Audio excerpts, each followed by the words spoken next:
जय श्री कृष्ण, जय सिया राम, जय श्रीमन नारायण।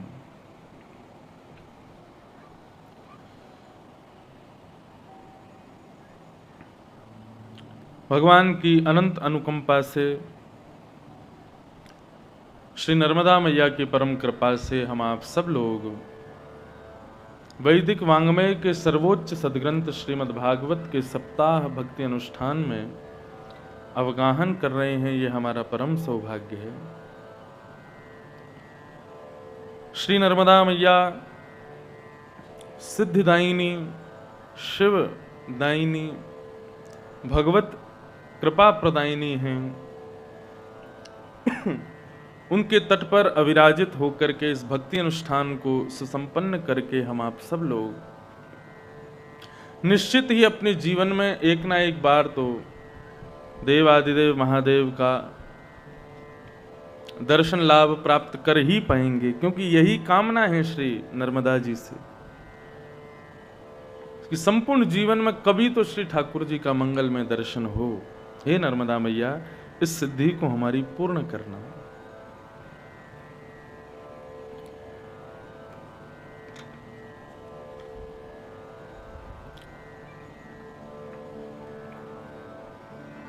कल के पावन प्रसंग में श्री सुखदेव जी महाराज मंच पर विराजमान हैं और परीक्षित को 7 दिन में मरने का श्राप लगा है। इस प्रश्न की भावना से परीक्षित सुखदेव जी के चरणों में निवेदन करते हैं कि हे गुरुदेव, मेरे इस मन के भाव को आप पूर्ण करो।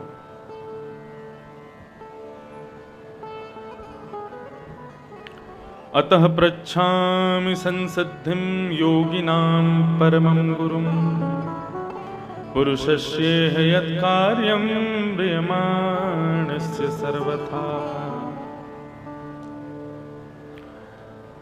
जल्दी मरने वाले की मुक्ति का उपाय क्या है, ये प्रश्न किया जा रहा है। संसार में हर व्यक्ति के पास केवल 7 ही दिन हैं। रविवार से लेकर के शनिवार तक इन्हीं 7 दिनों में हमारा जन्म होगा, इन्हीं 7 दिनों में हम मर जाएंगे। 8वां दिन भगवान ने किसी को प्रदान नहीं किया।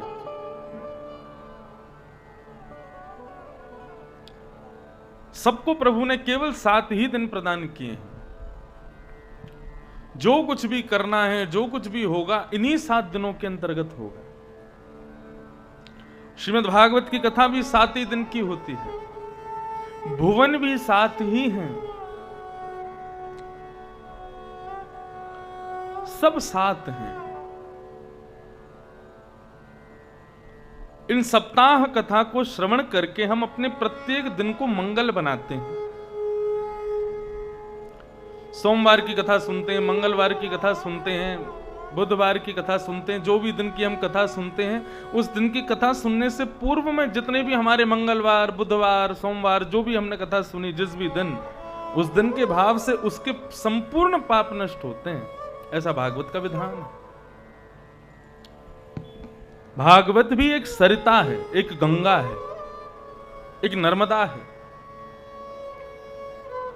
ये जितनी भी नदियां हमारे भूमंडल पर हैं, ये सब भगवान के अंग से प्रकट हुई हैं। चरणों से गंगा प्रकट हुई, हृदय से यमुना प्रकट हुई, नेत्रों से नर्मदा प्रकट हुई। सब अंगों से प्रकट जल स्वरूप ही नदी बन गए, जिस पर स्नान करके हम खुद को पवित्र करते हैं। लेकिन श्रीमद् भागवत जो है, ये भगवान के मुख से प्रकट हुई है। ये भगवान के मुख की गंगा है। इसका प्रारंभ मुख से हुआ है।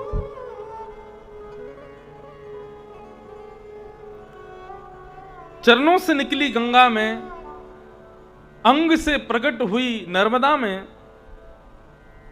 स्नान करके हम देह को पवित्र बनाते हैं, सिद्धियों को प्राप्त करते हैं, तपस्या करते हैं, भजन करते हैं, सब कुछ करते हैं।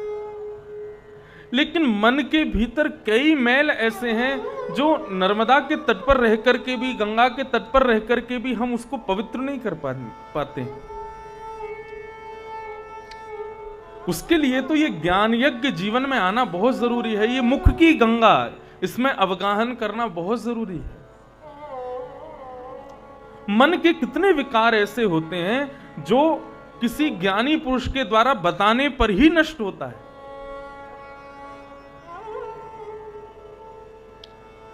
जब तक अज्ञान नष्ट नहीं होगा तब तक आप कितनी भी नदियों में गोते लगाते रहो, वो सामान्य जल के समान ही आपको स्नान कराएगा। नर्मदा जी के बारे में जब सुन लोगे, किसी संत से उनकी महिमा जान लोगे, उनके बारे में पढ़ लोगे, समझ लोगे, उसके बाद जब आप नर्मदा में प्रवेश करोगे तो नर्मदा का स्वरूप आपके लिए बदल जाएगा। बिन जाने नर्मदा में प्रवेश करोगे तो एक सामान्य जल की तरह ही उनका दर्शन होगा।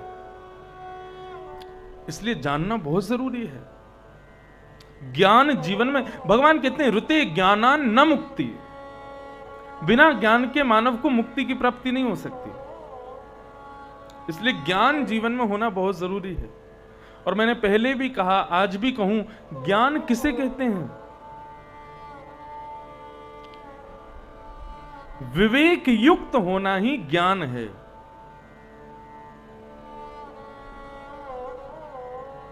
सद असद का बोध हो जाना ही ज्ञान है। वो आपको कहां मिलेगा? वो इन्हीं कथाओं में मिलेगा, इन्हीं सत्संगों में मिलेगा, इन्हीं प्रसंगों में मिलेगा, इसके अतिरिक्त नहीं मिलेगा। तो ये भगवान के मुख की गंगा है जिसमें आप लोग अवगाहन कर रहे हो। नर्मदा में, गंगा में बड़े नियम हैं स्नान करने के। कैसे कैसे नियम? ज्यादा अंदर प्रवेश मत करना, ज्यादा गहराई में मत जाना, साबुन मत लगाना, बीमार हो तो भीतर प्रवेश मत करना, बुखार चढ़ा है तो अंदर मत जाना, यही नियम है। लेकिन इस गंगा में कोई नियम नहीं है। भागवत की गंगा में बाहर किनारे पर रहना मना है। भागवत की गंगा में जितना गहरा जा सको जाओ, और उस गंगा में जितना गहरा जाओगे उतना खतरा है, जंजीर पकड़ के नहाओ। लेकिन इस गंगा में जितना अवगाहन करो उतना अच्छा है। तो ऐसे भेद तो नहीं है, दोनों ही अपनी जगह श्रेष्ठ हैं, लेकिन कथा की महिमा अनंत है, कथा की महिमा अलौकिक है।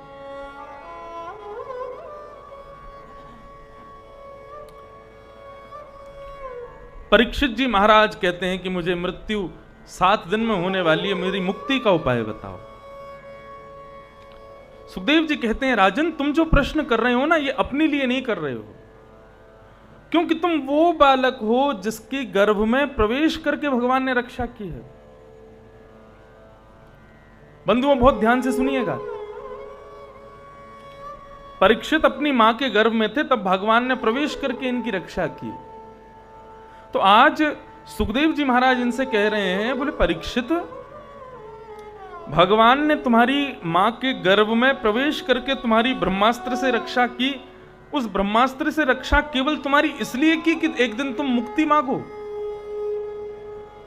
अरे मुक्ति तो बड़ी आसान सी वस्तु है। कंस को भी मुक्ति मिली है, रावण को भी मुक्ति मिली है, कुंभकर्ण को भी मुक्ति मिली है, पूतना, शूर्पणखा और जितने भी नाम आप गिनाना चाहो, जिसको भी भगवान ने मारा सबको मुक्ति मिली। जो मुक्ति राक्षसों को प्राप्त हो गई, वही मुक्ति हम भजन करने वालों को भी मिल जाए, तो फिर राक्षसों में और हम भजन करने वालों में अंतर क्या रह गया? क्योंकि मुक्ति में ऐसा कोई विधान नहीं है कि भगवान से बैर करने वाला व्यक्ति मुक्ति प्राप्त नहीं कर पाएगा। भगवत स्मृति होनी चाहिए, कैसे भी हो। भाव कुभाव अनख आलस हु, नाम जपत मंगल दिस दस हु।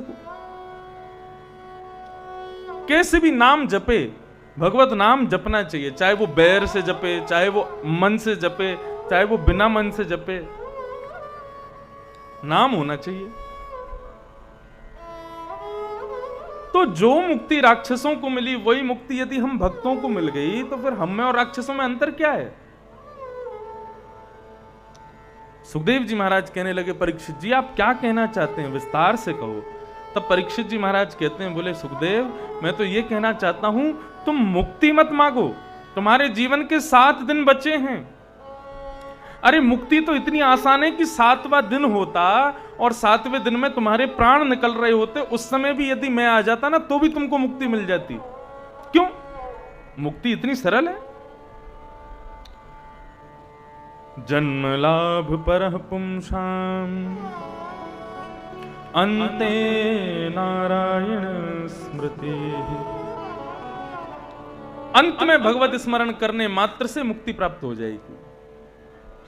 और योगिनाम नृप निर्णीतम हरेर नामानुकीर्तनम। योगियों ने यह बताया है कि हरिनाम संकीर्तन करने से, अंत में भगवत स्मृति करने से मुक्ति प्राप्त हो जाती है। इतनी सरलता से जब मुक्ति मिल सकती है तो तुम्हारे पास तो 7 दिन बचे हैं परीक्षित। 7वें दिन का अंतिम क्षण होता तो भी तुमको मुक्ति दिला देता, लेकिन तुम्हारे पास तो 7 दिन बचे हैं। अरे कुछ और मांगो। परीक्षित बोला क्या मांगू? बोले मुक्ति नहीं, भक्ति मांगो। परीक्षित ने पूछा मुक्ति में और भक्ति में अंतर क्या है? श्री शुकाचार्य जी वर्णन कर रहे हैं, बहुत ध्यान से सुनना। मुक्ति और भक्ति में भेद क्या है? मुक्ति मतलब मृत्यु के बाद भगवान की प्राप्ति। मुक्ति मतलब मृत्यु के बाद भगवत प्राप्ति, और भक्ति मतलब जीते जी भगवान की प्राप्ति। अच्छा क्या है? मृत्यु के बाद भगवान की प्राप्ति अच्छी है या जीते जी भगवत प्राप्ति अच्छी है? मृत्यु के बाद संसार का हर व्यक्ति, आप किसी भी व्यक्ति से पूछ लेना, उसको जीवन का परम लक्ष्य क्या चाहिए? जितने दिन रहूं प्रसन्न रहूं, जितने दिन रहूं खुश रहूं, लेकिन जब मेरी मृत्यु हो मुझे मुक्ति मिल जाए। सबको मुक्ति चाहिए, लेकिन वास्तविकता कोई समझता नहीं है। मुक्ति का मतलब है कि आप संसार से मुक्त हो गए, परिवार से मुक्त हो गए, सबसे मुक्त होने के बाद अपने शरीर से भी जब मुक्त हो जाओगे, मतलब प्राण निकल जाएंगे, तब तुम एक नए लोक में जाओगे, वहां तुमको ठाकुर जी का दर्शन होगा। कितना बड़ा प्रोसेस है मुक्ति का, कितना लंबा समय लगता है मुक्ति प्राप्त करने में। लेकिन भक्ति जीते जी भगवान का दर्शन करा देती है। भक्ति जीते जी जिस लोक में तुम रहते हो, जिस नगर में तुम रहते हो, वहीं पर ठाकुर जी को प्रकट करके तुमको दर्शन अवलोकन करा देती है। भक्ति ज्यादा श्रेष्ठ है, भक्ति ज्यादा दृढ़ है।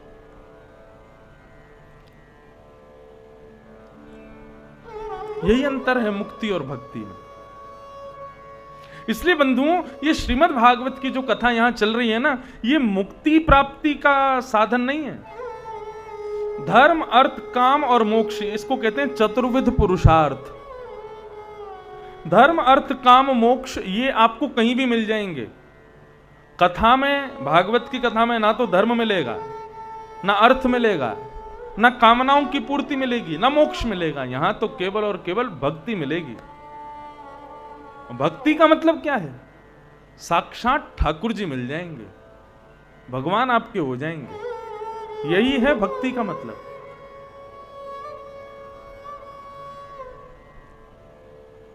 भक्ति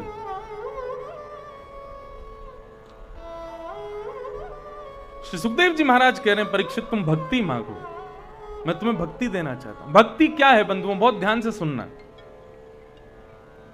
जैसे अब ये छोटा सा बालक चल रहा है यहां पे, अब ये छोटा सा बालक यदि यहां से बाहर चला जाए, बाहर कहीं कीचड़ हो रही हो, धूल मिट्टी हो रही हो, उस पर स्वयं को लिटा दे, वहां पे गंदा हो जाए, थोड़ा सा मतमैला होकर के, यदि छोटा सा बालक गंदगी में मतमैला होकर के अपने घर में जाता है और सामने यदि कुर्सी पर पिताजी बैठे हों, तो मतमैले बालक को पिताजी गोद में नहीं उठाते। बालक यदि गंदा हो रहा हो, पिताजी कहेंगे दूर दूर दूर, कहां से घूम के आया, कितना गंदा हो रहा है, और उसको गोदी में नहीं लेता बाप।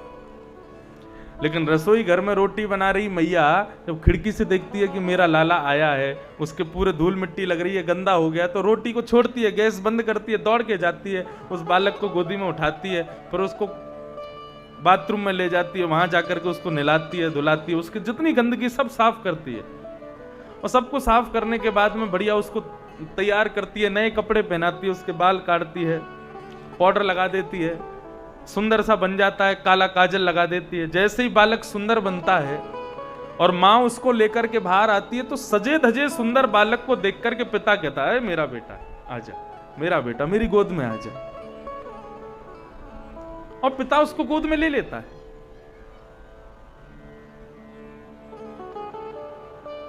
स्वच्छ बालक को पिता गोद में लेता है और अस्वच्छ बालक को मां गोद में ले लेती है।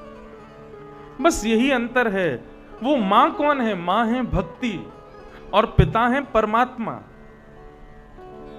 हम यदि परमेश्वर के पास सीधा जाएंगे तो परमेश्वर हमको गोद में नहीं लेते। वे कहते हैं कि अभी तुम्हारे शरीर पर बहुत मैल लगा है, तुम्हारे अंग पर बहुत गंदगी लगी है, पहले इसको साफ करके आओ, इसको स्वच्छ बना करके आओ, तब मैं तुमको गोद में लूंगा।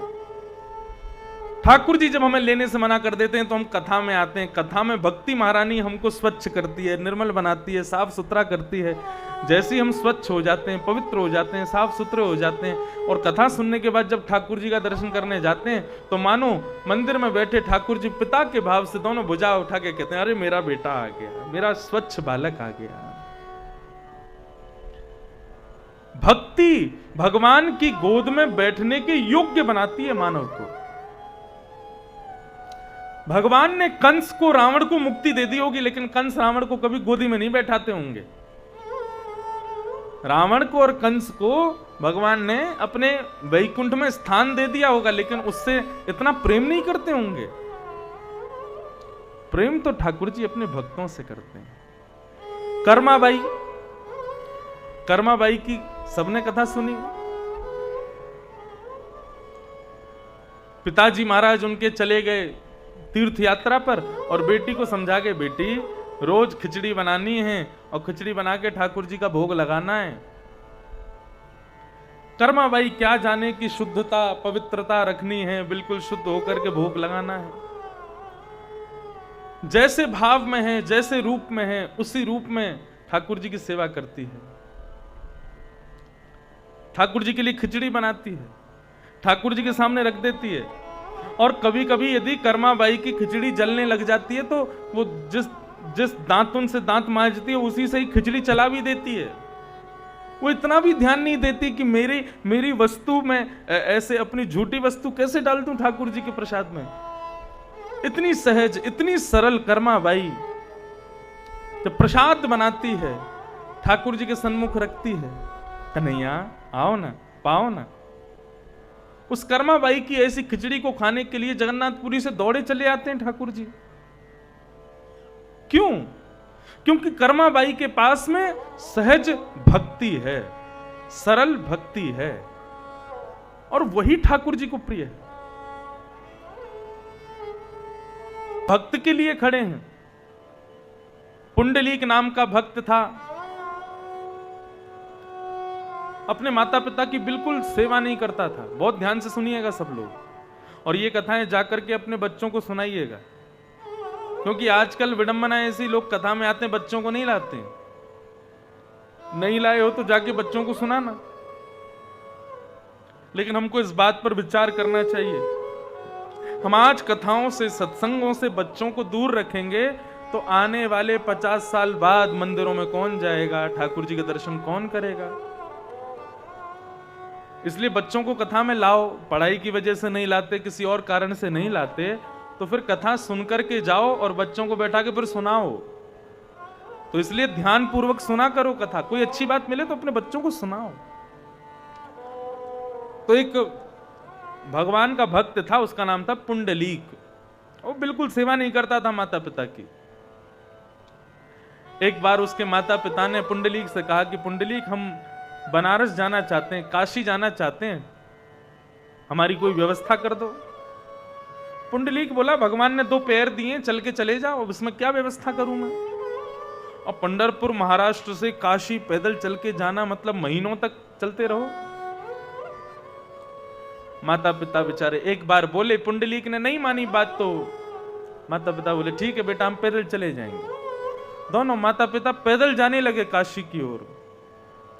अब यहां पुंडलीक ने अपने सब मित्रों को बुला लिया घर पे। बोले माता पिता चले गए, घर पे कोई नहीं, सब आ जाओ, आनंद करेंगे। उसके सारे मित्र यार दोस्त सब आ गए।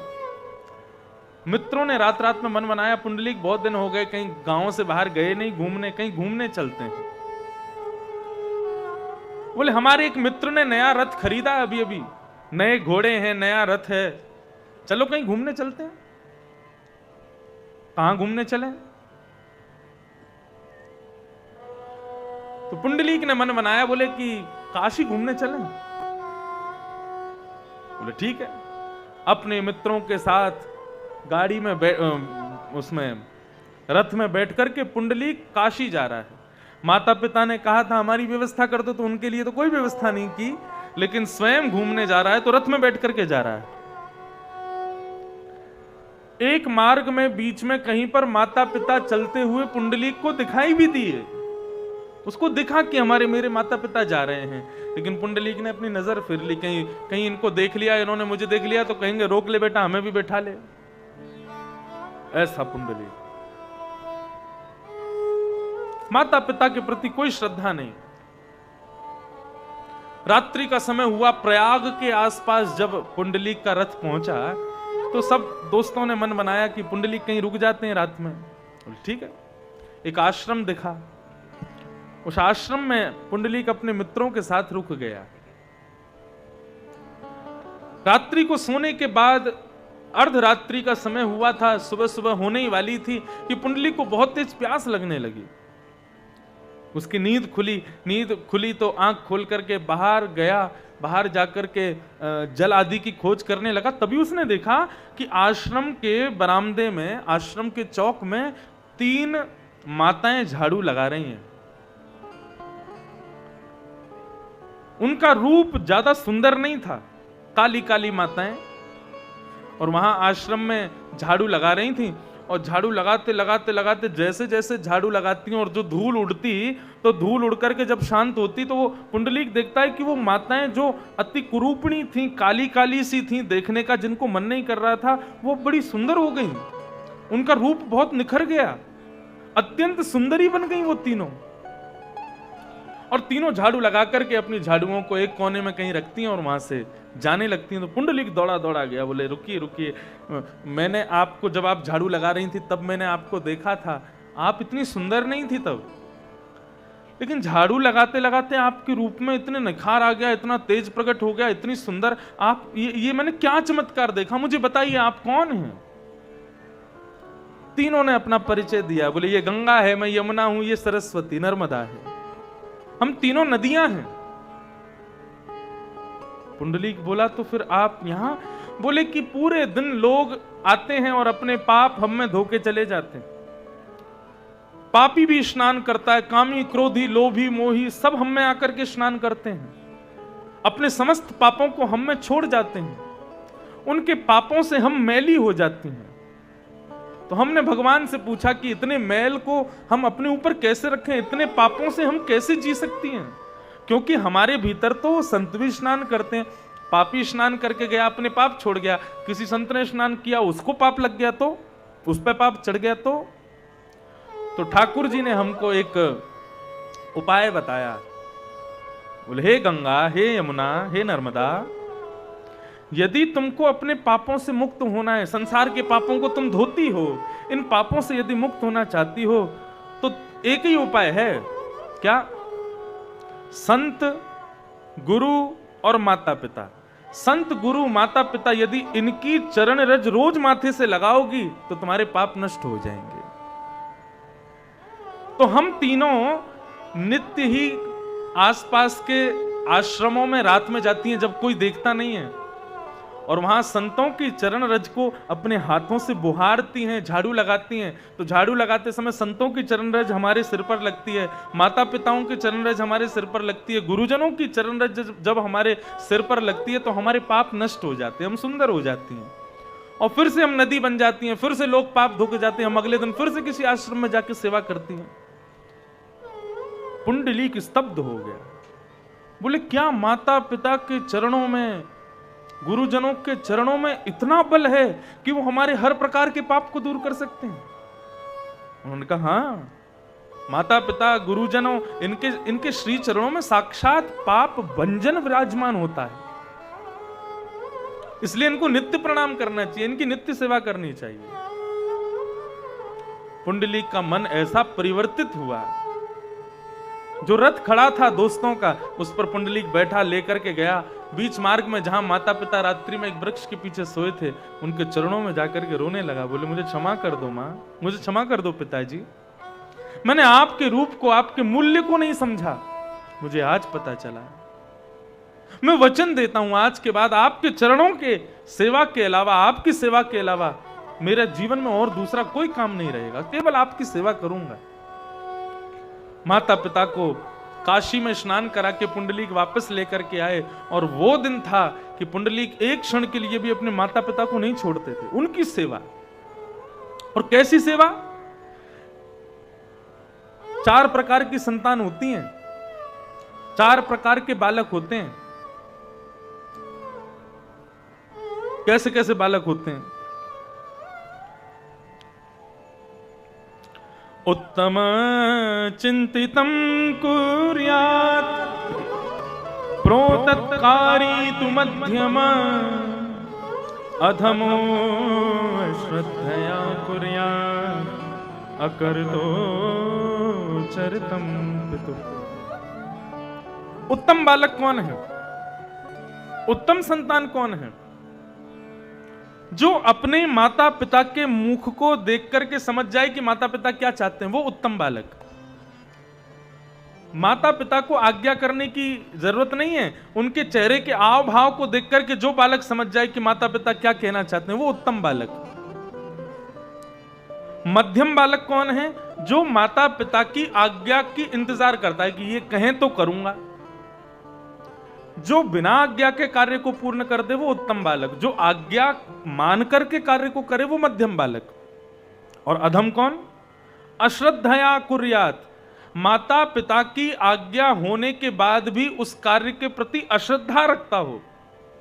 मां कह दे बेटा चल बाजार से टमाटर लिया, अब वो टमाटर, अब कुछ भी कह सकती है मां तो, अरे मैं आपको टमाटर लाने वाला लगता हूं, मैंने इंजीनियरिंग, मैंने ये बीए इसलिए की कि मैं ये बाजार से टमाटर लेके आऊंगा, ये काम लगता है मेरा। वो चला जाता है बाजार, ले आता है सामान, लेकिन माता पिता की आज्ञा को पहले खूब सुना देता है। अश्रद्धा प्रकट करने के बाद जो आज्ञा को पूर्ण करता हो, वो अधम बालक है। और चौथा वाला सबसे पिछड़ा हुआ बालक कौन? जो आज्ञा को मानता ही नहीं है। बेटा पानी लिया और पड़ा है महाराज बिस्तर पे, पांव मिला रहा है, नहीं कर रहा, नहीं लेके आता। माता पिता कह रहे हैं पैरों में दर्द हो रहा है, थोड़ा पैर दबा दे। एक हाथ से फोन चला रहा है, दूसरे हाथ से पांव दबा रहा है। इस प्रकार के ये कौन है? इस श्लोक में तो बिल्कुल चांडाली कहा गया उनको, इस प्रकार के बालकों को। पुंडलीक कैसा बालक बना? उत्तम बालक। माता पिता की आज्ञा होने से पहले ही समझ जाता है कि मुझे क्या करना है। इतना सेवानिष्ठ हो गया ठाकुर जी, इतना सेवानिष्ठ हो गया अपने माता पिता के कि भगवान उससे रीझ गए। भगवान के मन में आया माता पिता के चरणों में प्रेम करने वाला ऐसा बालक मैंने पहले कभी नहीं देखा, इसको तो जाके दर्शन दूंगा मैं। पुंडलीक माता पिता की सेवा कर रहा था, इतने में ही मुख्य द्वार पर तेज प्रकाश प्रकट हुआ। प्रकाश को देख करके पुंडलीक कहने लगा, अरे भैया कौन है, इतना प्रकाश क्यों कर रहे हो? अरे इस प्रकाश को कम करो, मेरे माता पिता उठ जाएंगे। भगवान ने अपना तेज कम किया। कौन हो भैया? भगवान रुक्मणी जी को और लेके गए थे साथ में। ठाकुर जी बोले हम हैं द्वारिकाधीश, राजा धीराज महाराज त्रिलोकीनाथ, साक्षात भगवान द्वारिकाधीश। पुंडलीक बोला आप भगवान हो? बोले हाँ मैं भगवान। अच्छा यहां क्या कर रहे हो? बोले अरे तुझे दर्शन देने आया हूं। पुंडलीक बोला किस खुशी में? रुक्मणी जी बोली इतना अपमान कर रहा है आपका और आप यहां खड़े हुए हो। भगवान बोले अरे कोई बात नहीं, सुनो ना। बोले वो तुम अपने माता पिता की बहुत सेवा करते हो ना, तो उससे प्रसन्न होकर के मैं तुम्हें दर्शन देने आया हूं। पुंडलीक बोला माता पिता मेरे, मैं सेवा करता हूं, खुशी आपको क्यों हो रही है? प्रसन्न आप क्यों हो रहे हो? और फिर भी भैया आपको खुशी हुई तो अच्छी बात है, लेकिन मुझे आपका दर्शन नहीं करना, जाओ। चले जाओ यहां से। भगवान बोले तुझे हमारा दर्शन ही नहीं करना। क्यों? बोले मेरे तो लक्ष्मी नारायण मेरे माता पिता हैं, मेरी माँ मेरी लक्ष्मी है, मेरे पिता मेरे नारायण हैं, मुझे इनमें ही आपका दर्शन हो जाता है। आप क्यों श्रम कर रहे हो, मेरे द्वार पर क्यों आए हो प्रभु, चले जाओ। रुक्मणी जी बोली अब नहीं रुकना यहां पे, चलो यहां से। भगवान बोले थोड़ी देर रुको। पुंडलीक अरे थोड़ा आ तो सही, मुझे अच्छा लग रहा है तेरे से मिलने में, तू आ थोड़ा मुझे अपने गले से लगा, मेरे पास थोड़ा बैठ, मुझसे थोड़ी बात कर, मुझे अच्छा लगता है तेरे जैसे भक्तों से मिलना।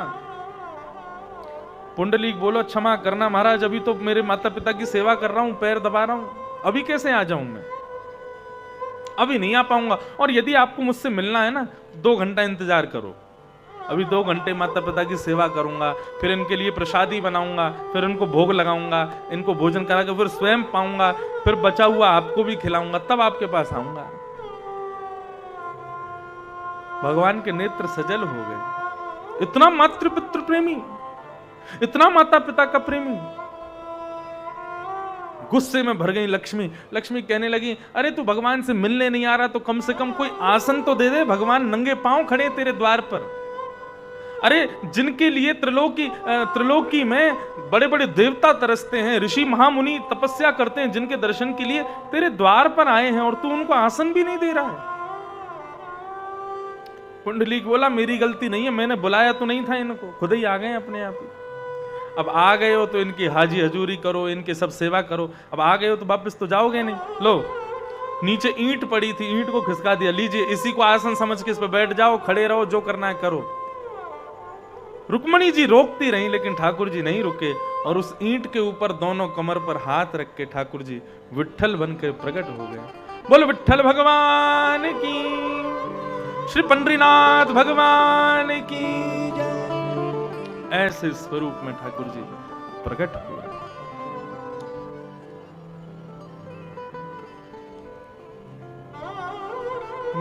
भाव के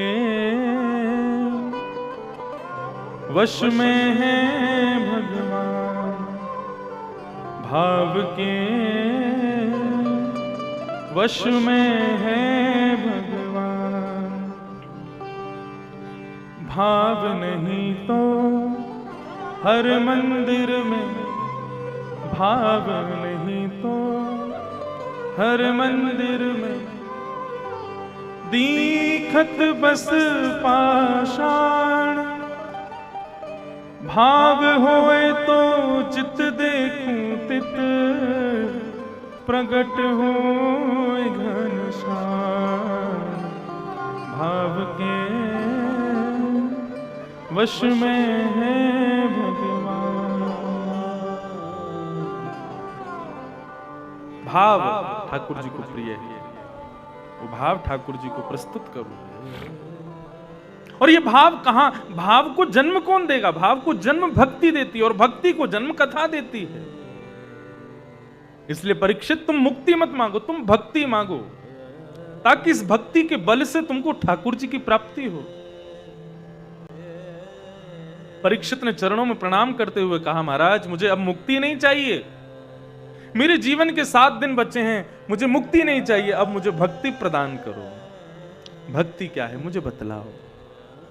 तब श्री सुखदेव जी महाराज ने कथा सुनाना प्रारंभ किया और अब यहां से श्री शुकाचार्य जी कह रहे हैं।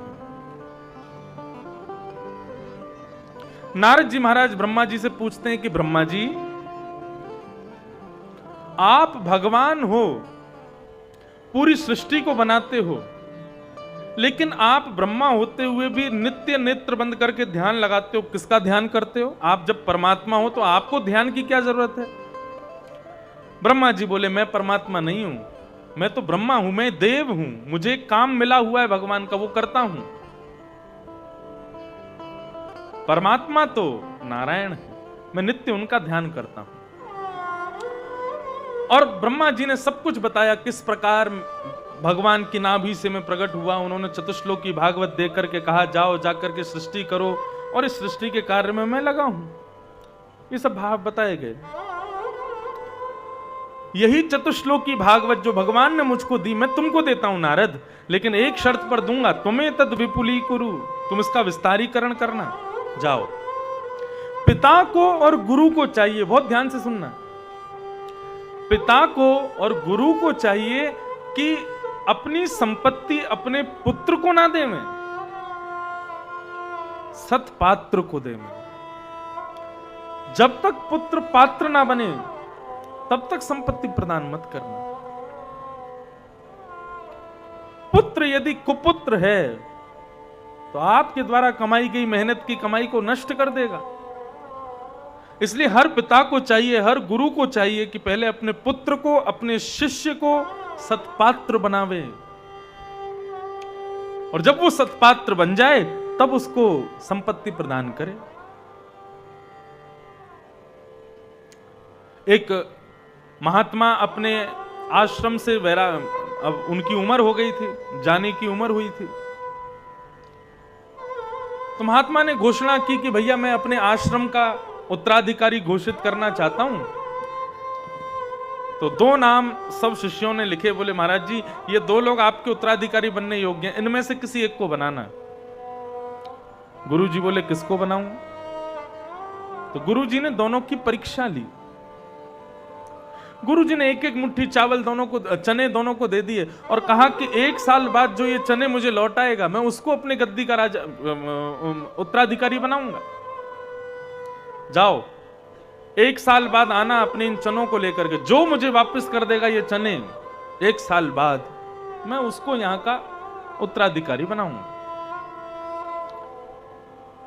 एक शिष्य ने तो अपनी जटा थी उसकी, तो जटा खोल के जटा के अंदर चने रख के और जटा बांध ली।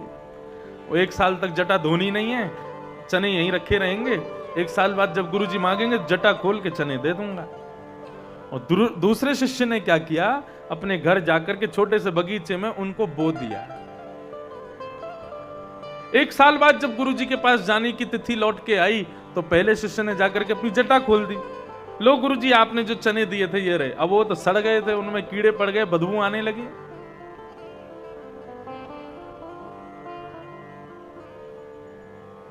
गुरुजी बोले निकल जा बाहर यहां से, पूरे आश्रम में गंदगी कर दी, बदबू कर दी। बोले गुरुजी आपने ही तो कहा था 1 साल बाद चने वापस करने हैं। बोले बाहर निकल यहां से, बदबू कर दी तूने। एक शिष्य को बाहर कर दिया। दूसरा शिष्य जब आया उससे कहा गुरुजी ने, हाँ भाई चने कहाँ हैं? बोले गुरुजी यहां नहीं, बाहर हैं, बाहर चलो। गुरुजी बाहर गए तो बैलगाड़ी में खूब सारे चने भर करके लाया। बोले गुरुजी आपने जो चने दिए थे ना, मैंने उनको बो दिया और बो करके मैंने इतने सारे चने 1 साल में बना दिए, लीजिए आप स्वीकार करो। गुरुजी ने कहा तू ही मेरा उत्तराधिकारी बनेगा, तू योग्य। पुत्र के मोह में आकर के पिता को संपत्ति नहीं देनी चाहिए, या फिर शिष्य के मोह में आकर के गुरु को संपत्ति नहीं देनी चाहिए। संपत्ति का मतलब केवल धन नहीं है, ज्ञान, ज्ञान भी संपत्ति है। ज्ञान भी योग्य व्यक्ति को देना चाहिए, अयोग्य को नहीं देना चाहिए। तो पुत्र को पहले पात्र बनाओ, शिष्य को पहले पात्र बनाओ, तब उसको संपत्ति प्रदान करनी चाहिए। नहीं तो वो उसकी मर्यादा को भूल जाएगा, उसकी अवहेलना कर बैठेगा, उसको नष्ट कर देगा। तृतीय स्कंद में 2 भक्तों का मिलन बताया, विदुर और उद्धव। श्री विदुर जी महाराज भगवान के बड़े अनन्य भक्त हैं। एक बार भगवान शांति दूत बनकर के कौरवों के पास गए। बहुत ध्यान से सुनिए सब लोग, इधर देखो, एकाग्र चित्त से कथा सुनो। भगवान शांति दूत बनकर के कौरवों के पास गए। कौरवों ने भगवान को मनाने के लिए, लुभाने के लिए, आकर्षित करने के लिए खूब व्यवस्थाएं की, 56 भोग बनवाए और महाराज क्या क्या व्यवस्था की, ठाकुर जी रीझ के महाभारत युद्ध में हमारी तरफ आ जाएं। भगवान शांति दूत बनकर के गए और कौरवों की सभा में जब पहुंचे तो भगवान ने जाके बड़ा न्यायिक बात कही और कही कि भैया देखो, 5 पांडव तुम्हारे भाई हैं, तुम पूरा राज्य उनको मत दो, जबकि राज्य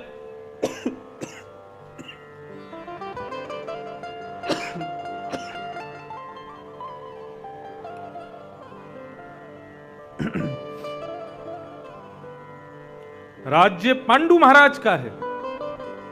पांडु महाराज ही यहां के राजा थे, लेकिन तुम्हारे पिता को देकर के गए कि जब तक मेरे पुत्र बड़े ना हो जाएं तब तक आप संभालो। लेकिन तुम्हारे पिता ने गलत किया।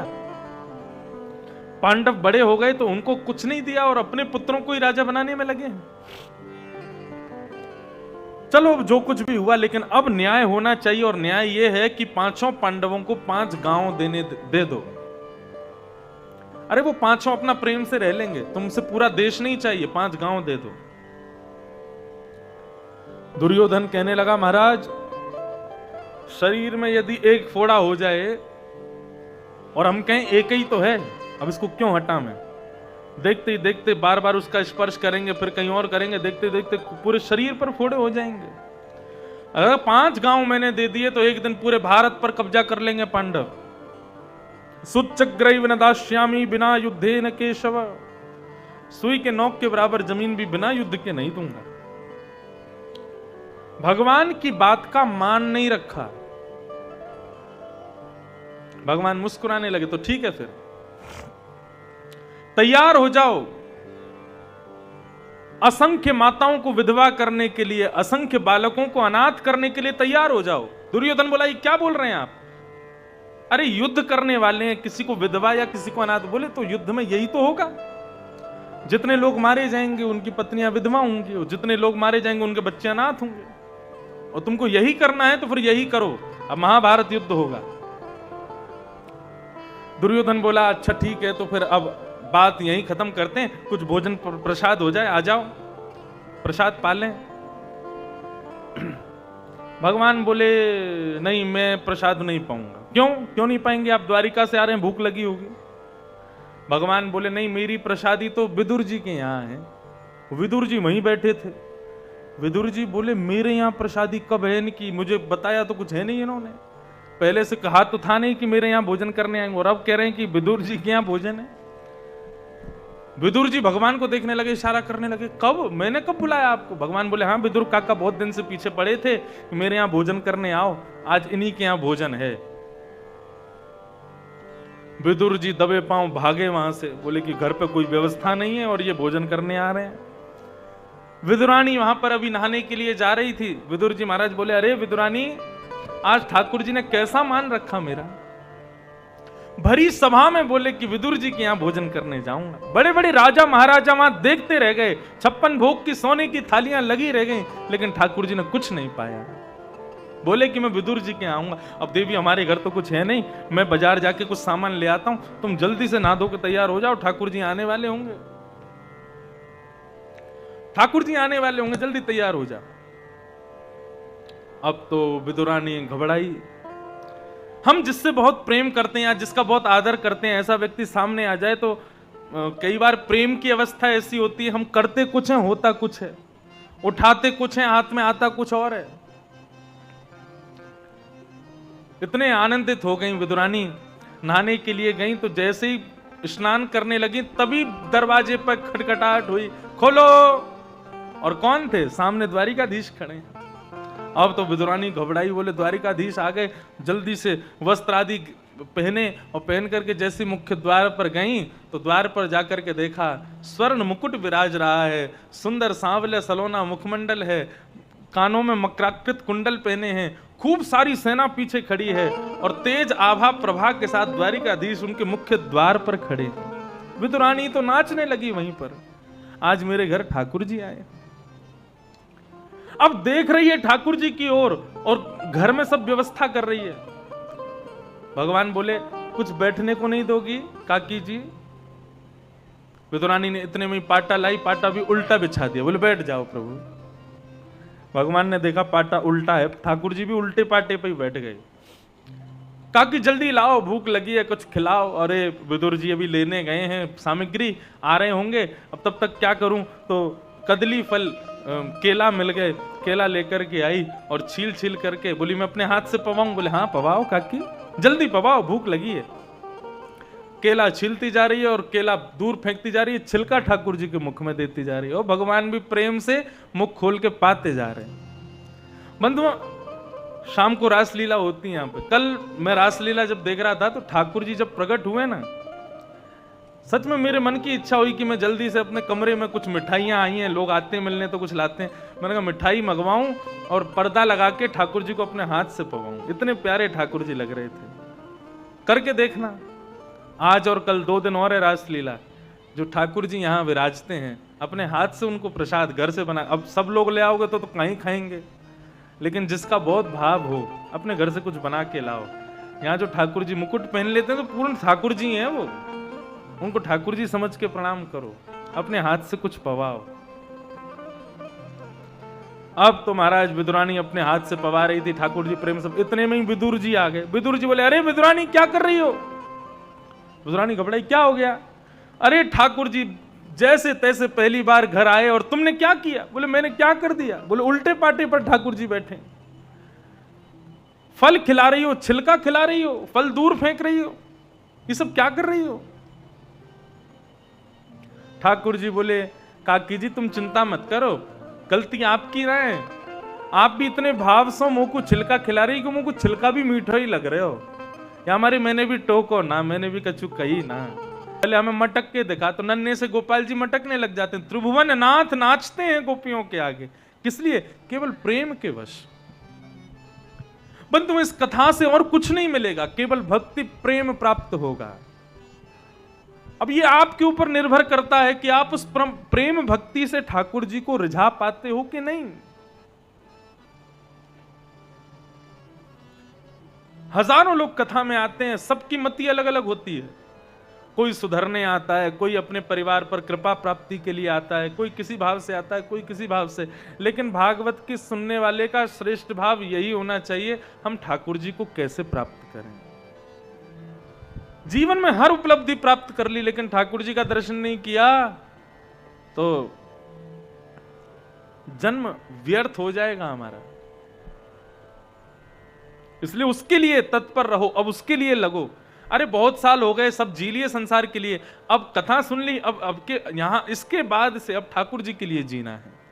अब कथा के सुन करके ठाकुर जी कैसे प्राप्त हो, ये हमारा उद्देश्य है। ऐसी गांठ बांध लो।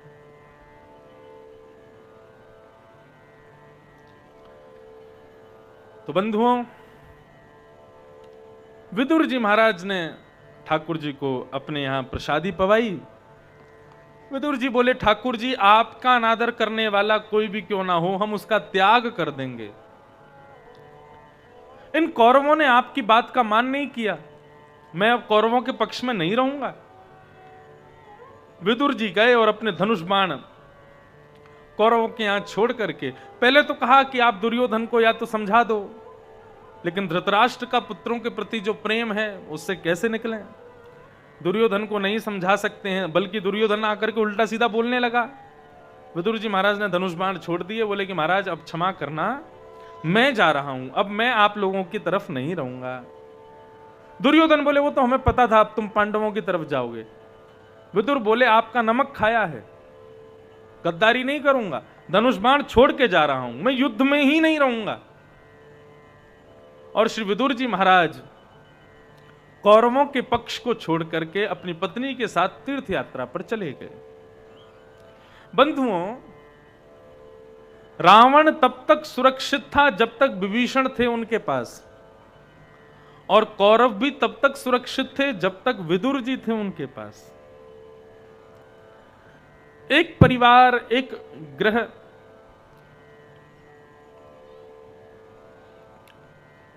वो तब तक सुरक्षित है जब तक कोई भक्त वहां उनके पास है। एक भक्त के जीवन में होना बहुत जरूरी है।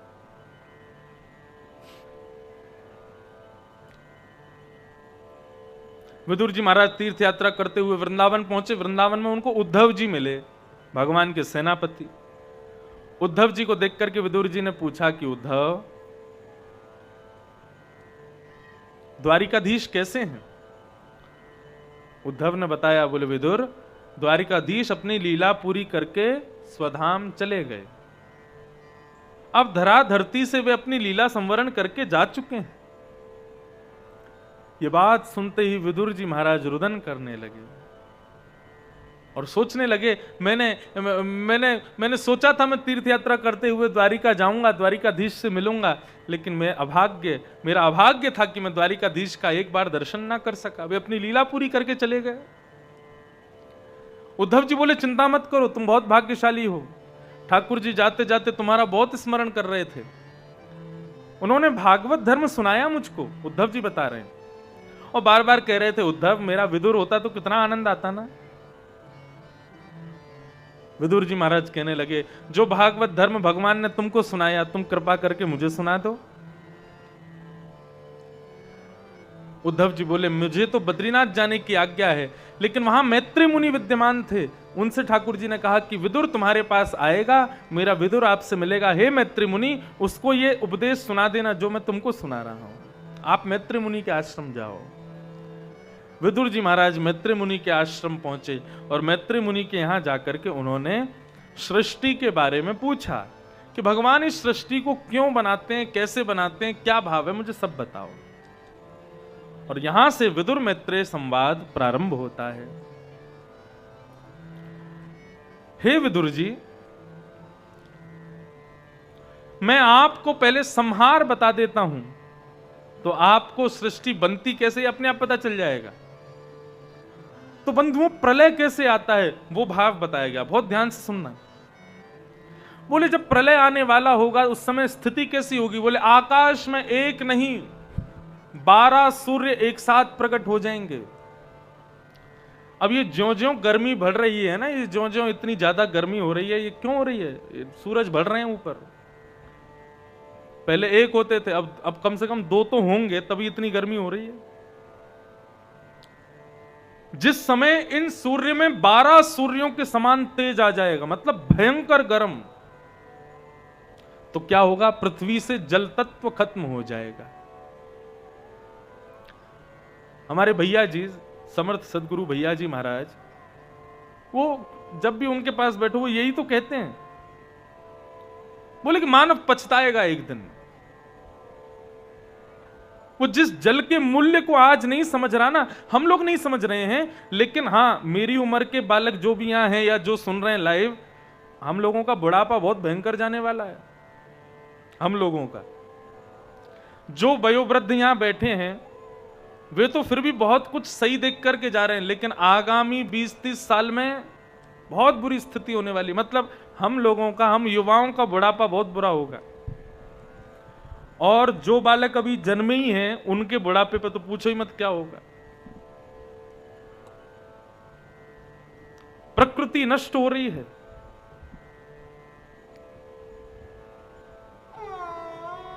भगवान श्री कृष्ण का संपूर्ण जीवन प्रकृति संरक्षण के लिए है। मानव पहाड़ों की रक्षा करे, इसलिए गोवर्धन को अपना रूप बता दिया। नदियों की रक्षा करे, इसलिए कालिया नाग को भगा दिया। वृक्षों की, लता गुल्मों की रक्षा करे, इसलिए अपने प्रसाद में आज भी ठाकुर जी भोग तब तक नहीं लगाते जब तक तुलसी नहीं डालोगे। बिना प्रकृति के, और मिट्टी की रक्षा हो, भूमि की रक्षा हो, माटी खाली। संपूर्ण कृष्ण लीला इस प्रकृति के संरक्षण के लिए ही है। हम मानव ठाकुर जी की सेवा तो करते हैं। मैं तो अपनी कथा में पता क्या कहता हूं? मैं कहता हूं, वृंदावन आ रहे हो और आप लोग चाहते हो कि सदा सर्वदा के लिए हम वृंदावन से जुड़ जाएं, वृंदावन से हमारा नाता हो जाए, वृंदावन से हमारी प्रीति हो जाए। मेरा कहा एक काम करना, वृंदावन आइए, बिहारी जी दर्शन करने जाओ, राधा वल्लभ जी जाओ, राधा रमन जी जाओ। किसी समय में तो 5000 मंदिर वृंदावन में होते थे। आजकल 5000 कम गिनती है, वृंदावन में कम से कम 10,000 मंदिर होंगे। इतने मंदिरों से युक्त है वृंदावन। उस वृंदावन में प्रत्येक मंदिर में जाओ, राधा रमन जी जाओ, बिहारी जी जाओ, राधा वल्लभ जी जाओ, सब जगह जाओ।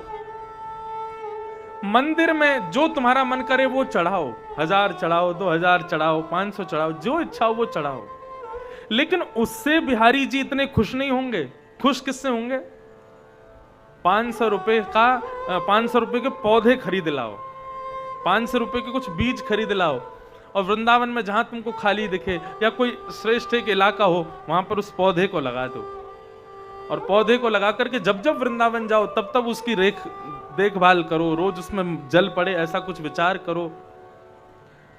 ठाकुर जी हमने सुना है, और हमने सुना क्या, वृंदावन वालों ने तो महसूस किया, अनुभव किया है कि आज भी बिहारी जी वृंदावन में रास करते हैं रात्रि में। कईयों को दर्शन होते हैं ठाकुर जी के, लेकिन ठाकुर जी को रास के लिए क्या चाहिए? ठाकुर जी खुले आसमान में रास नहीं करते, ठाकुर जी खुले मैदान में रास नहीं करते। ठाकुर जी को वृक्ष चाहिए, गुल्म चाहिए, पत्र चाहिए, उनके नीचे ही ठाकुर जी रास करते हैं। जब तक कुंज नहीं मिलेगी ठाकुर जी रास कैसे करेंगे? वृंदावन जाओ तो वृंदावन को पुनः कुंज बनाने का प्रयास करो। अरे कन्हैया, किसी दिन रास करते करते तुम्हारे लगाए हुए वृक्ष के नीचे यदि सर टेक करके बैठ गए, हमारा कल्याण उसी दिन हो जाएगा। लेकिन लोगों ने वृंदावन के रूप को नहीं समझा। आज वृंदावन में 13-13 मंजिला, 18-18 मंजिला बिल्डिंग बन रही हैं। दुनिया भर के कंस्ट्रक्टर वृंदावन में पहुंच गए हैं। वृंदावन उसका नाम ही है, वृंदा यानी तुलसी, वन यानी कि जंगल। लेकिन आज वृंदावन नहीं बचा है, बिल्डिंग वन हो गया है, सीमेंट वन हो गया है। ऐसी स्थिति हो गई है वृंदावन की। इसलिए मैं तो हाथ जोड़ के करवत निवेदन करता हूं, वृंदावन में, उत्तर प्रदेश में सबसे ज्यादा टूरिस्ट कहां आता है? वृंदावन आता है। शनिवार रविवार को तिल रखने की जगह नहीं होती वृंदावन में, इतनी भीड़ होती है, इतने लोग वृंदावन आते हैं। लेकिन उस वृंदावन में आकर के ठाकुर जी की प्यारी यमुना को, ठाकुर जी के प्यारे वन को नष्ट करके जाते हैं। क्या ठाकुर जी उनसे कभी प्रीति करेंगे? जिस यमुना के तीर पर ठाकुर जी वंशी बजाते हैं, जिस वृक्ष के नीचे ठाकुर जी खड़े होकर के रास विहार करते हैं, वो वृक्ष ही नहीं रहेंगे, वो यमुना ही नहीं रहेगी। कहीं ऐसा ना हो, ये कोरोना जो था ना, इस कोरोना काल में यमुना का जल नर्मदा जैसा हो गया था। हम यमुना जी का दर्शन करने जाते थे तो ऐसा लगता था कि मानो अंदर के पत्थर भी दिखाई देने लगे थे, इतनी स्वच्छ यमुना हो गई थी। कभी कभी लगता था कि ये कोरोना ठाकुर जी ने क्रोधवश लाए हैं। इस कोरोना को हर व्यक्ति को अपने घर में बंद कर दिया। क्यों? बोले तुमने मेरा देश बिगाड़ दिया, मेरा वृंदावन बिगाड़ दिया, मेरी सब नगरियों को बिगाड़ दिया, अब अपने घर में रहो। हम लोगों ने विचार किया कि अब हम घर में रहेंगे, स्वच्छ रहेंगे, स्वच्छता का ध्यान रखेंगे, बिल्कुल भी। लेकिन जैसे ही कोरोना गया है, हम फिर से वैसे ही होते चले जा रहे हैं। बंधुओं, ये भक्ति का एक प्रकार है कि ठाकुर जी का जो खोया हुआ वन है, ठाकुर जी का जो खोई हुई यमुना, नर्मदा, गंगा है, वो ठाकुर जी को हम पुनः वापस करें, ताकि ठाकुर जी फिर से लीला करने इन तटों पर आवें, इन वृक्षों के बीच में पधारें। ये हमारा कर्तव्य हो।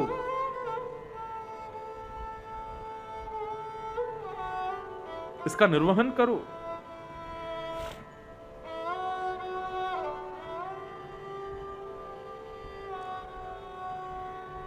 नहीं तो प्रलय सुनो कैसा होगा।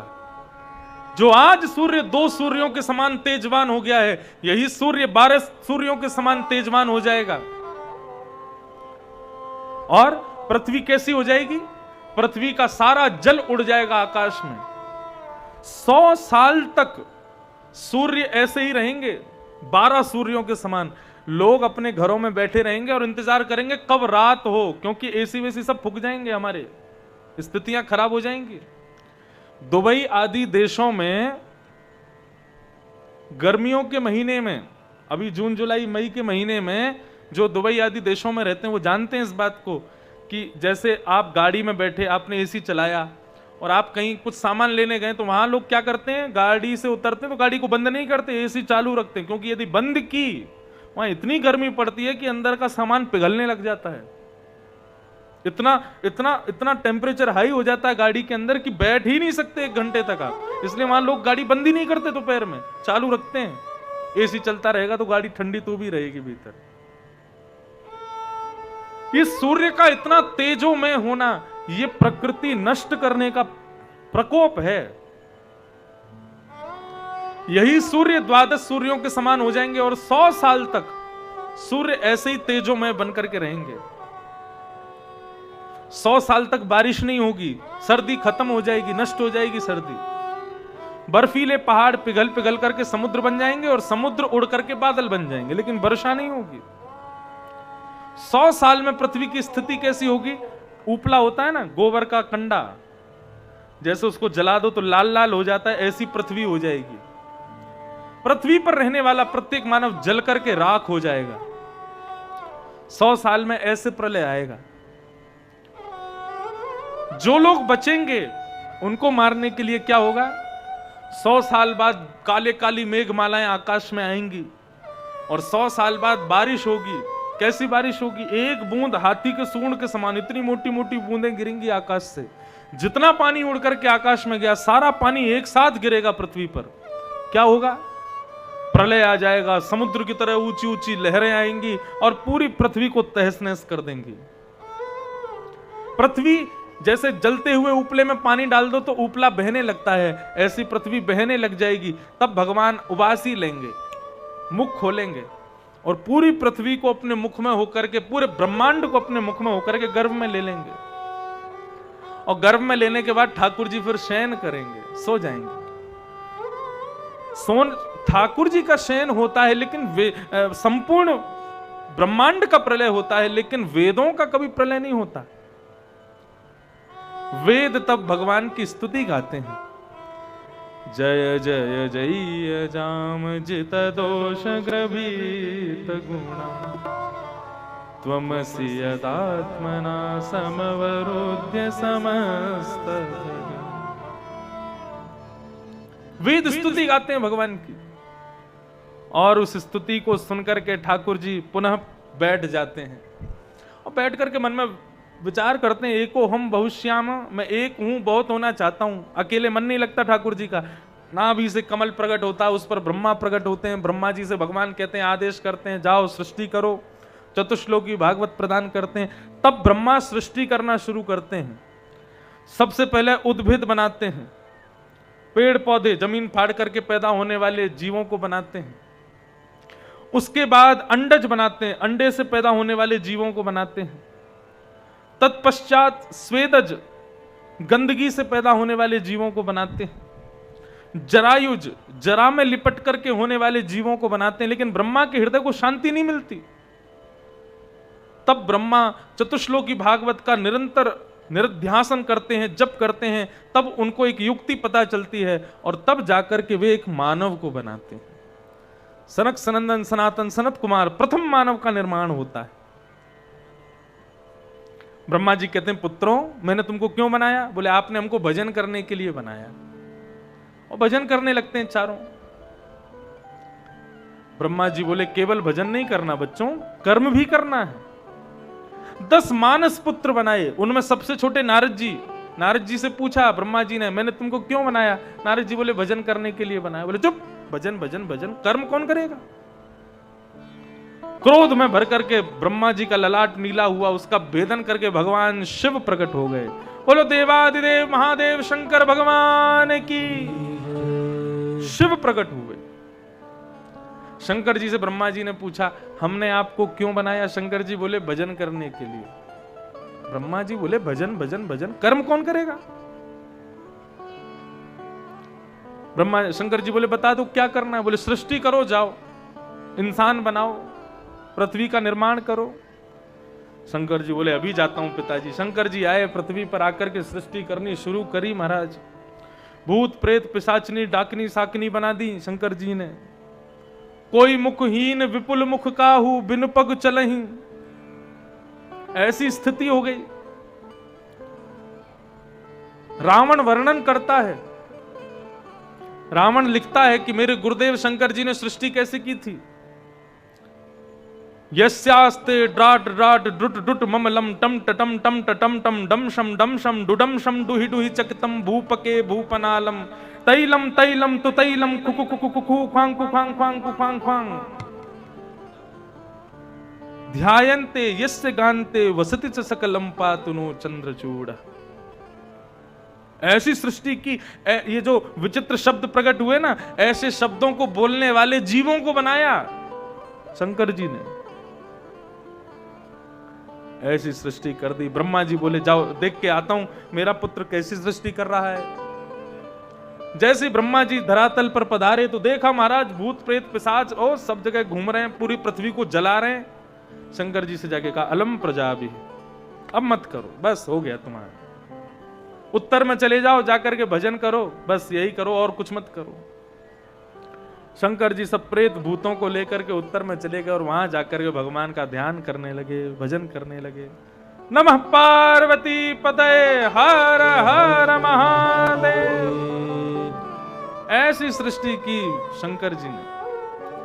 ब्रह्मा जी ने कहा अब क्या करूं, तब उन्होंने अपने अंग से 2 भाग प्रकट किए और वाम अंग से शत्रुपा, दाहिने अंग से स्वयंभू मनु, पहली स्त्री को बनाया स्वयंभू मनु शत्रुपा। इनको कहा जाकर के पृथ्वी पर सृष्टि करो। पृथ्वी को हरण करके ले गया कौन? हिरण्याक्ष। हिरण्याक्ष हरण करके ले गया पृथ्वी का। ब्रह्मा जी ने अपनी नासिका को थोड़ा सा ऐसे स्पर्श किया तो जोर की छींक आई और नासिका में से भगवान बराह प्रकट हो गए। बोलो बराह भगवान की। बराह भगवान गए रसातल में जाकर के पृथ्वी को लेकर के पुनः उसके स्थान पर आ गए और हिरण्याक्ष के पेट को विदीर्ण करते हुए उसको अंत कर दिया। तब से हिरण्याक्ष का भाई हिरण्यकश्यप भगवान से बैर मानता है और भगवान को मारने के लिए तपस्या कर रहा है। परंतु अब पृथ्वी व्यवस्थित हो गई और पृथ्वी पर स्वयंभू मनु और शत्रुपा ये दोनों पधारे। इनके 5 बालक हुए, 3 पुत्री 2 पुत्र। इन्हीं में आगे कथा चलेगी। 3 पुत्री कौन कौन सी? आकुति, देवहूति, प्रसूति। और पुत्र हुए 2, प्रियव्रत और उत्तानपाद। अब यहां जो प्रसंग शुरू हो रहा है ये भागवत का सबसे मार्मिक प्रसंग, सभी मार्मिक प्रसंग हैं लेकिन ये बहुत ज्ञानवर्धक प्रसंग है, इसलिए बहुत ध्यान से सुनिएगा। देवहूति का प्रसंग है, भगवान कपिल के और देवहूति का जो संवाद है वो प्रसंग है। बहुत ध्यान से सुनिए सब लोग, सब इधर देखना, बड़े प्रेम से कथा सुनो। ब्रह्मा जी के एक छाया पुत्र हुए, छाया से प्रकट हुए, उनका नाम था कर्दम ऋषि। कर्दम ऋषि ने भगवान की तपस्या की, अनंत वर्षों तक तपस्या की तो भगवान प्रकट हो गए। प्रकट होकर भगवान ने पूछा कि भाई कर्दम क्यों तपस्या कर रहे हो, क्या चाहते हो बताओ।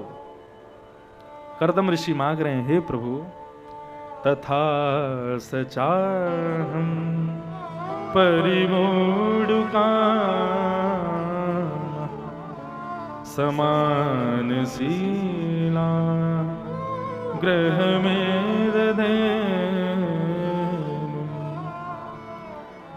उपेवान्मूलमशेषमूलम् दुराशय कामोदांग्रिपश्य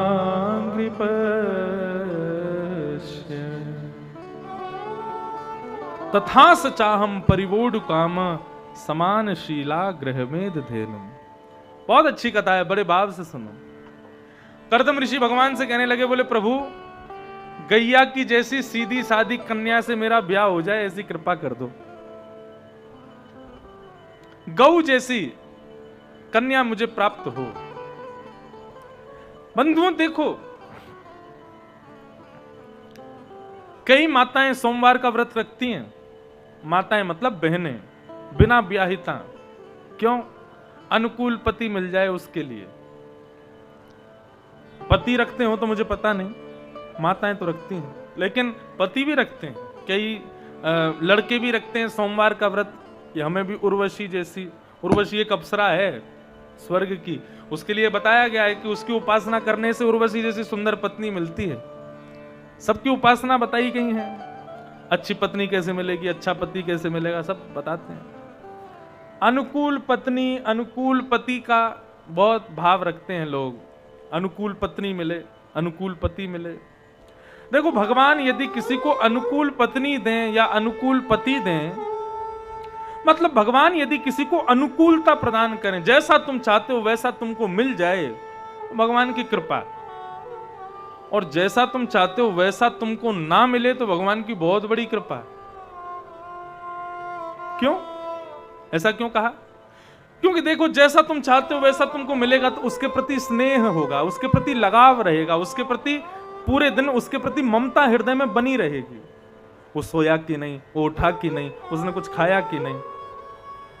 लेकिन प्रतिकूल यदि मिलेगा उससे लगाव नहीं रहेगा। तो वो लगाव किसके प्रति रहेगा? ठाकुर जी प्रतिकूल इसलिए देते हैं ताकि जो लगाव तुम अपने पति के प्रति रखो, अपनी पत्नी के प्रति रखो, उनके प्रति ना रख के वो लगाव मेरे प्रति रखो। इसलिए ठाकुर जी यदि प्रतिकूलता प्रदान करें तो उसमें भी ठाकुर जी की कृपा समझो। लेकिन कर्दम ऋषि ने तपस्या की और कहा कि महाराज ऐसी पत्नी मिले बिल्कुल गैया जैसी सीधी साधी। भगवान बोले बिल्कुल मिलेगी, तुमने मांगा है तो मिलेगी, परसों ही तुम्हारा ब्याह होगा। कर्दम ऋषि बोले इतनी जल्दी? बोला हाँ, परसों ही स्वयंभू मनु और शत्रुपा अपनी बेटी देवहूति को लेकर के आएंगे, तुमसे ब्याह कर देंगे। कर्दम ऋषि तो बड़े प्रसन्न हो गए। अब तो महाराज परसों भी बरसों के समान लग रही है। जैसे ही कर्दम ऋषि के यहां पर देवहूति को लेकर के आए, देवहूति का कर्दम ऋषि के साथ ब्याह हुआ। स्वयंभू मनु शत्रुपा वहां से अपनी बेटी को विदा करके चले गए। कर्दम ऋषि अपनी पत्नी को लेकर के परन कुटी में आए और आकर के आसन बिछाया, उस पर अपनी पत्नी को बिठा के और एक टक उसके रूप को देखने लगे, इतनी सुंदर। कर्दम ऋषि उसको देखते देखते देखते देखते देखते देखते देखते देखते समाधि में चले गए। और कैसी समाधि? 60 वर्ष की समाधि में अपनी पत्नी को देखते ही समाधिस्थ हो गए। किसी ने पूछा कर्दम ऋषि किस चीज की समाधि में थे? बोले कर्दम ऋषि मन में यह विचार कर रहे थे, भगवान की बनाई सुंदरता की सिंधु की एक बिंदु इतनी सुंदर है तो वो सिंधु कितना सुंदर होगा, और उस सिंधु को बनाने वाले श्याम सुंदर कितने सुंदर होंगे, और वो श्याम सुंदर जिन श्री राधिका जी के नित्य मुखमंडल का आस्वादन करते हैं वो राधिका रानी कितनी सुंदर होंगी, वो किशोरी जी कितनी सुंदर होंगी। ये सोचते सोचते कर्दम ऋषि समाधिस्थ हो गए। और 60 वर्ष बाद जब आंख खुली तो सामने बिना दांत वाली अम्मा बैठी थी। कर्दम ऋषि बोले माता जी प्रणाम, मैं समाधि में चला गया था, अभी अभी मेरा ब्याह हुआ कुछ देर पहले। उनको क्या पता कि 60 साल, उनके लिए तो 60 साल 60 सेकंड के समान निकल गए। थोड़ी देर पहले मेरा ब्याह हुआ था, सुंदर सी बहू आई थी, कहां है आपने देखा, और आप कौन हो? देवहूति ने उल्टा प्रणाम किया, बोले मैं ही हूं आपकी पत्नी।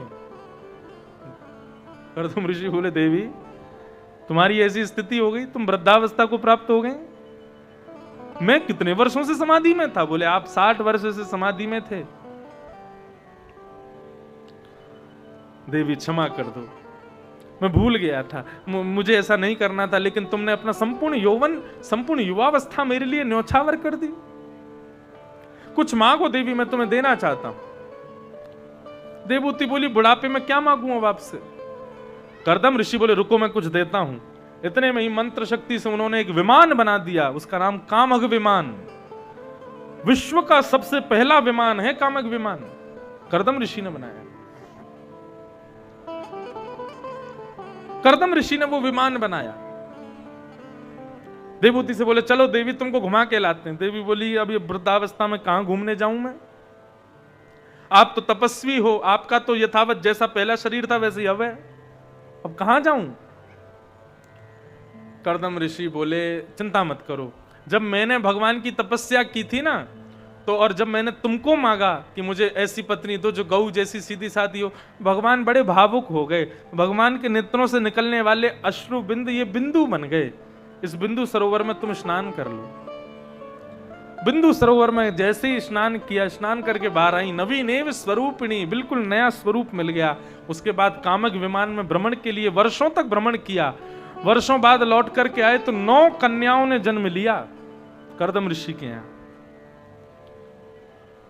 9 कन्याओं ने जन्म लिया। कर्दम ऋषि बोले कहां मैं तपस्वी महात्मा और कहां मैं आसक्त हो गया संसार में। देवी अब तुम इन 9 बेटियों का ब्याह कर देना, मैं तो वन में जाके भजन करूंगा। अब देवहूति ने कहा नहीं ब्याह आप करके जाओ, आप पिता हो, समाज को क्या सिखा के जा रहे हो? बेटियों के ब्याह नहीं करोगे तो समाज क्या सोचेगा आपके बारे में?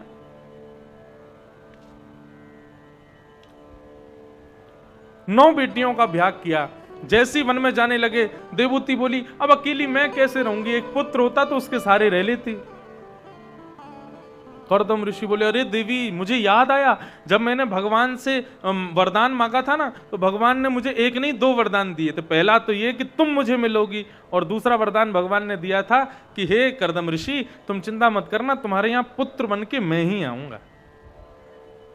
भगवान मेरे यहां पुत्र बन के आएंगे। भगवान को प्रार्थना करते हुए महाराज 10वें संतान का जब भाव रखा, तो 10वें संतान के रूप में भगवान कपिल प्रकट हुए। बोलो कपिल भगवान की जय। कपिल भगवान प्रकट हुए। कपिल भगवान की बाल अवस्था ज्यादा भागवत में नहीं बताई। कर्दम ऋषि वन में चले गए, कपिल भगवान धीरे धीरे बड़े हो गए, और आज देवहूति माता को जैसे ही पता चला कि मेरा पुत्र भगवान है, तो देवहूति उनके सन्मुख बैठ करके अब प्रश्न कर रही है और कपिल भगवान उसका उत्तर दे रहे हैं। बहुत सुंदर प्रसंग है। अब वही रहने दो। तो महाराज आग बबूला हो जाते हैं, उसको मारने को तत्पर हो जाते हैं। ऐसी स्थिति हमारी हो जाती है। सहनशीलता बिल्कुल नहीं है हम में, लेकिन संत का प्रथम लक्षण है वो सहनशील होता है। अरे कोई माला पहनावे तो ही संत को आनंद आवे, तो संत कैसा? कोई गाली दे दे तो भी संत शांत रहे, तो समझो वो संत है, वो संत है। मैं फिर कहूंगा, पीले वस्त्र पहनने वाला, जटाएं रखने वाला, बड़े बड़ा तिलक लगाने वाला संत नहीं होता। वो संत का पहनावा है। ऐसे तो चोर भी पहन लेते हैं पुलिस की वर्दी, तो क्या वो पुलिस हो जाएंगे? पुलिस कौन है? सैनिक कौन है? जो अपने देश के प्रति, जो अपने राष्ट्र के प्रति, राष्ट्र के लोगों के प्रति सम्मान रखे, वो है। वर्दी पहनने वाला पुलिस थोड़ा ही है। वर्दी तो कोई भी पहन सकता है। रावण ने भी सीता जी का हरण किया था तो संत ही बन के गया था, संत तो नहीं था ना।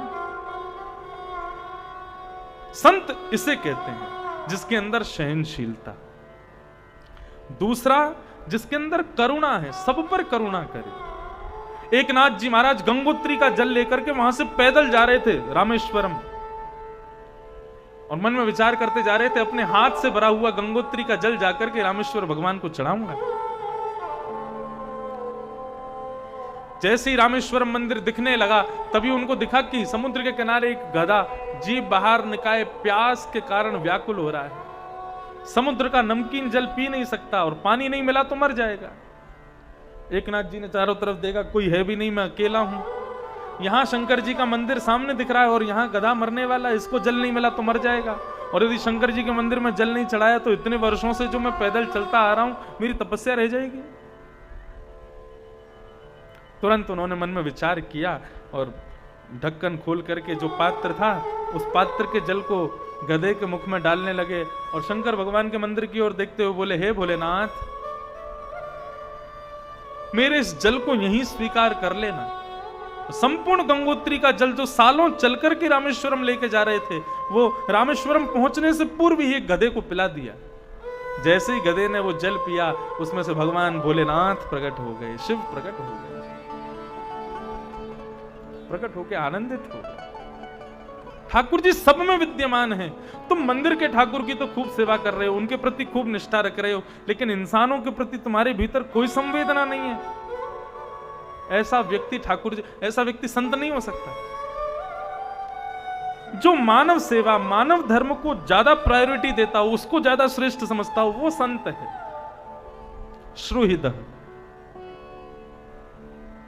कारुणिका, सब पर करुणा करे। और श्रुहृदः सर्वदेही नाम, जो सबके बारे में भलाई सोचे। कोई लिफाफा मोटा रख दे तो उस पर कृपा ज्यादा हो, और किसी ने बेचारे ने 500 रुपए चढ़ाए तो उसकी तरफ देखे भी ना, ये संत थोड़े ही है। सबके प्रति करुणा करे। अजात शत्रवः, वो किसी को अपना शत्रु नहीं मानता, किसी के प्रति शत्रुता नहीं रखता। और सबसे विशेष लक्षण संत का शांता, बहुत शांत रहता हो, बहुत कम बोले, लेकिन जब बोले मुख खुले तो मुख से हरिनाम प्रकट हो जाए तो समझो संत। ये संत के 5 लक्षण है मैया। ये लक्षण जिसमें दिख जाएं उसका संग करना शुरू कर दो। इस प्रकार मैया को संत संग का विषय बता रहे हैं भगवान। किसका संग करना है?